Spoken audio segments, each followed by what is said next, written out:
Έλα να δούμε κάτι διαφορετικό σήμερα. Πώς βγάζω εγώ τις δικές μου πανσέτο μπριζόλες στο κρεοπολείο. Έλα πιο μέσα.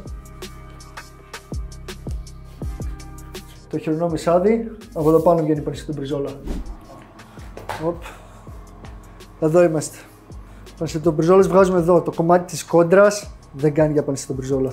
Καθαρίζουμε τα σκέλη και εδώ πέρα βγάζουμε τη μύτη. Παλιά τεχνική ήθελε με τον μπαλτά, μία κόκαλο, μία χωρίς κόκαλο και ούτω καθεξής. Αλλά επειδή τα πλευρά είναι στραβά, οι μπριζόλες δεν θα βγουν ωραία. Γι' αυτό έχουμε και εμείς πριονοκορδέλα που θα τις κόψουμε εκεί πέρα.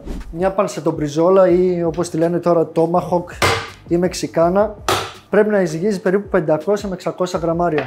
480.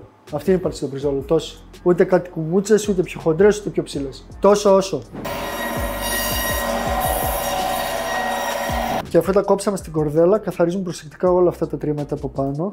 Εγώ χρησιμοποιώ ένα πλεράκι. Και ένα tip, πρωτού βάλουμε την μπριζόλα μας για ψήσιμο, κόβουμε αυτό εδώ το νεύρο ή λέμε το κρεοπόλι μας να μας το κόψει, για να μην διπλώνει και φουσκώνει. Και να θυμάσαι, όταν η τέχνη συναντά το κρέας, Σκεντερίδης.